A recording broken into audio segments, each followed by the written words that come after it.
ناظرین السلام علیکم ورحمۃ اللہ وبرکاتہ۔ امید ہے آپ خیریت سے ہوں گے۔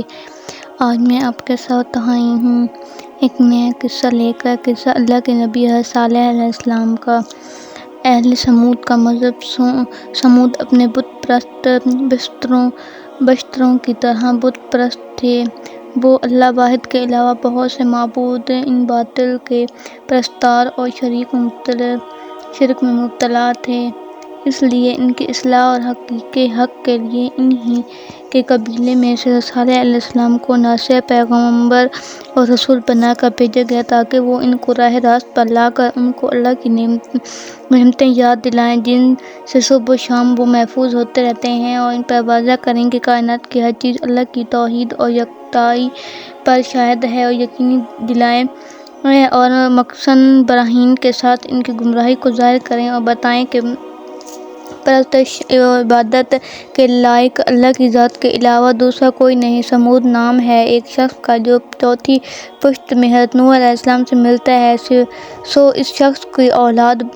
بعد ہلاک ہونے عاد کی قوم کے عرب کے ملکوں میں پھیل گئی تھی اور ان ملکوں کی مالک ہو گئے تھے، اور ان کا ملک اصلی یعنی وطن شام اور حجاز کے درمیان میں تھا، اور ان کے شہروں میں سے ہر شہر شام کے قریب تھا۔ نام اس کا حجر تھا، اور جو شہر حجاز سے ملا ہوا تھا نام اس کا وادی القریٰ تھا، اور ان دونوں کے درمیان میں 1700 بستیاں یعنی گاؤں، قصبے اور شہران کے تصرف میں تھے۔ بستی میں سنگین عمارتیں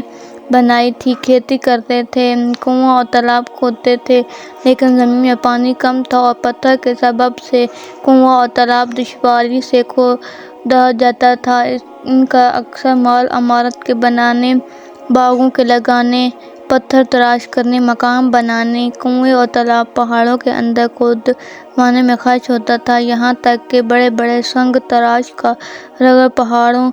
پر عمارتیں منقش تراشتے تھے۔ آخر ہوتے ہوتے ان پتھروں کی صورت عجیب و غریب دکھنے لگی اور ان کو پوجنا شروع کیا، اور یہ رسم ان میں رائج ہوئی،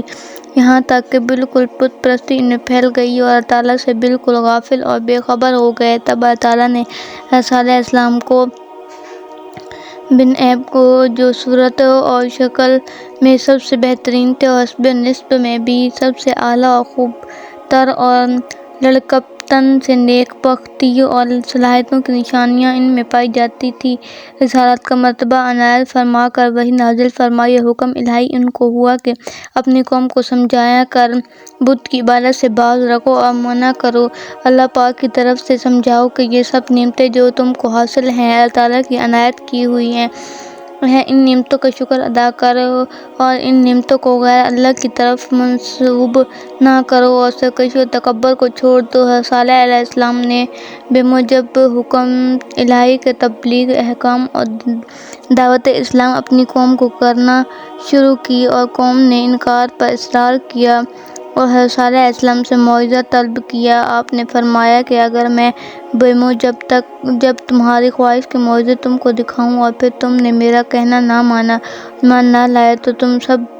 عذاب الہی میں گرفتار ہوں گے۔ ان لوگوں نے اس بات کا یقین نہ کیا اور کہا کہ ہم سب فلاحی تاریخ ہر سال شہر کے باہر جاتے ہیں اور پوشاک اور زیور سے بتوں کو آراستہ کر کے باہر نکالتے ہیں اور حاجتیں تمام سال کی ان بتوں سے ان دن مانگتے ہیں اور وہ ہم کو دیتے ہیں، تو بھی اس دن ہمارے ساتھ چل اور اپنے رب سے اپنا مطلب طلب کر، دیکھیں تو تیرا اللہ کیا کر دیتا ہے۔ حضرت صالح علیہ السلام نے اس بات کو قبول کیا اور اس دن جس کا وعدہ ہوا تھا اس کے ساتھ باہر نکلے، اور تھوڑے سے لوگ جو ایمان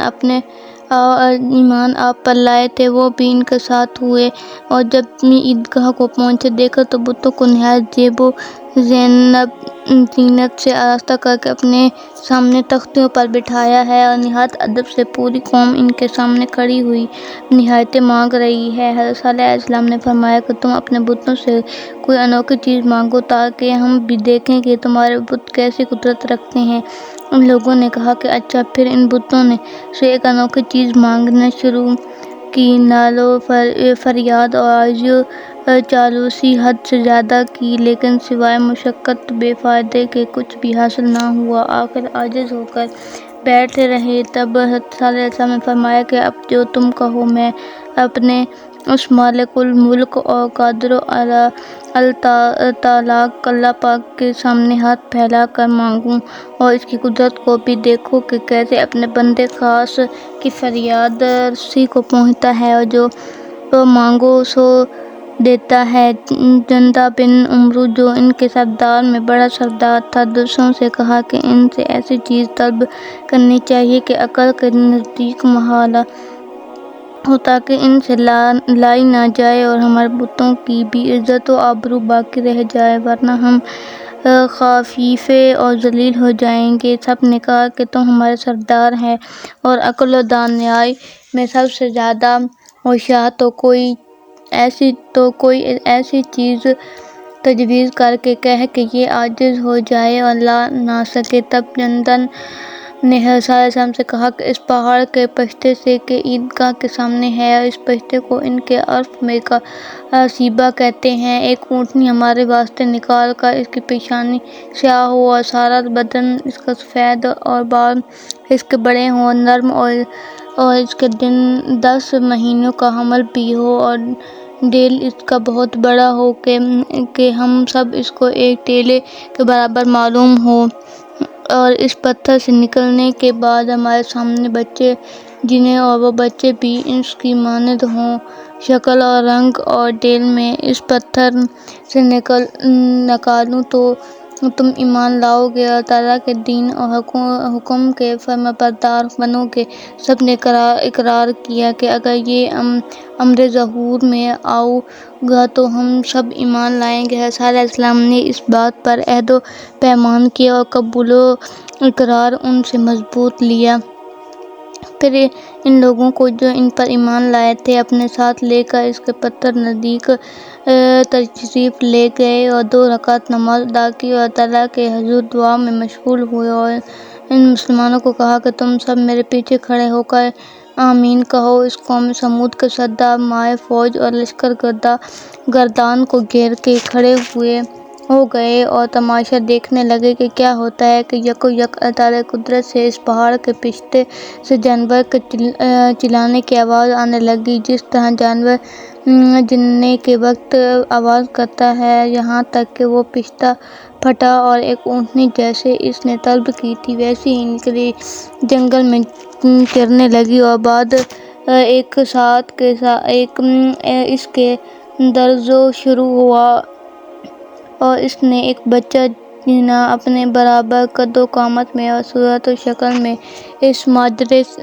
کو دیکھ کر لوگ بک آواز ہو کر پکار اٹھے اور سب اس بات کے قائل ہوئے کہ حضرت صالح علیہ السلام کا معبود بڑی قدرت رکھتا ہے، اسی پر ایمان لانا چاہیے۔ اور جندہ بن عمرو بجمع 6000 آدمیوں کے ایمان لایا اور اسلام سے مشرف ہوا، اور حضرت صالح علیہ السلام کے قدم پر گر پڑا اور پچھلی تقصیروں سے نادام اور شرمندہ ہوا۔